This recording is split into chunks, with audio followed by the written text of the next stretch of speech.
बहुत समय पहले की बात है। रहमान चाचा के यहाँ एक चूहा रहता था। हर दिन की तरह उस दिन भी बाजार से गांव लौटते वक्त चाचा झोले में कुछ सामान लेकर आए। झोले से बिस्कुट का पैकेट निकलते देखकर चूहे के मुंह में पानी आ गया। लेकिन ये क्या, अगले ही पल उसके पैरों तले जमीन खिसक गई। चाचा आज बाकी सामान के साथ एक चूहेदानी भी खरीद कर लाए थे। चूहा फौरन भागकर कबूतर के पास गया और घबराकर कहने लगा, यार आज बड़ी गड़बड़ हो गई। चाचा मुझे मारने के लिए चूहेदानी लेकर आए हैं, मेरी मदद करो। किसी तरह इस चूहेदानी को यहां से गायब कर दो। कबूतर मुस्कुराया और बोला, पागल हो गया है? भला मुझे चूहेदानी से क्या खतरा? मैं इस चक्कर में नहीं पड़ने वाला। ये तेरी समस्या है, तू ही निपट। चूहा और भी उदास हो गया और मुर्गों के पास हांफता हुआ पहुंचा। भाई मेरी मदद करो, चाचा चूहेदानी लेकर आए हैं। मुर्गे दाना चुगने में मस्त थे। चूहे से कन्नी काटते हुए बोले, अभी हमारा खाने का टाइम है, तू बाद में आना। अब चूहा भागा भागा बकरे के पास पहुंचा और अपनी समस्या बताई। बकरा जोर जोर से हंसने लगा, यार तू पागल हो गया है? चूहेदानी से तुझे खतरा है, मुझे नहीं। और तेरी मदद करके मुझे क्या मिलेगा? मैं कोई शेर तो हूं नहीं जो शिकारी मुझे जाल में फंसा लेगा और तू मेरा जाल कुतर कर मेरी जान बचा लेगा। और ऐसा कहकर बकरा जोर जोर से हंसने लगा। बेचारा चूहा उदास मन से अपने बिल में वापस चला गया। रात हो चुकी थी।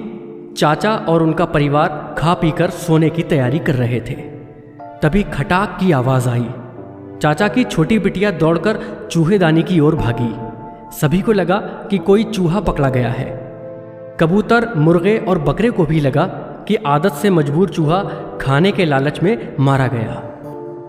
लड़की पलंग के नीचे हाथ डालकर चूहेदानी खींचने लगी। तभी हिस की आवाज आई। ये क्या? चूहेदानी में चूहा नहीं बल्कि एक जहरीला सांप फंस गया था और उसने बिजली की गति से फुफकार मारते हुए बिटिया को डस लिया। बिटिया की चीख सुनकर सब वहां इकट्ठा हो गए। रहमान चाचा फौरन ही पड़ोस में रहने वाले ओझा के यहां भागे। ओझा ने कुछ तंत्र मंत्र किया और बिटिया के हाथ पर एक लेप लगाते हुए बोले, बच्ची अभी खतरे से बाहर नहीं है। मुझे फौरन ही कबूतर की गर्दन ला कर दो। मैं उसे उबालकर एक घोल तैयार करूंगा जिसे पीकर बिटिया पूरी तरह ठीक हो जाएगी। ये सुनते ही रहमान चाचा कबूतर को पकड़ लाए। ओझा ने बिना देरी किए कबूतर का काम तमाम कर दिया। बिटिया की हालत सुधरने लगी। अगले दिन कई नाते रिश्तेदार बिटिया का हालचाल जानने के लिए इकट्ठा हो गए। चाचा भी बिटिया की जान बचने से खुश थे और इसी खुशी में उन्होंने सभी को मुर्गा खिलाने की ठानी। कुछ ही घंटों में मुर्गों का भी काम तमाम हो गया। ये सब देखकर बकरा भी काफी डरा हुआ था, मगर जब सभी मेहमान चले गए तो वो भी बेफिक्र हो गया।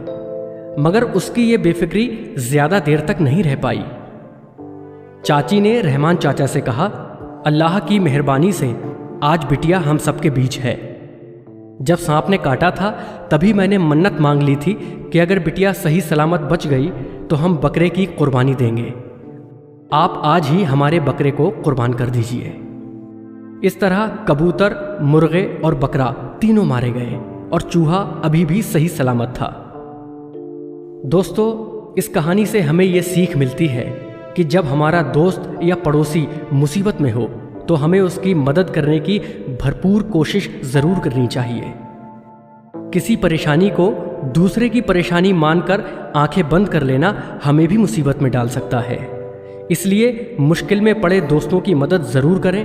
ऐसा करके आप कहीं ना कहीं खुद की ही मदद करेंगे।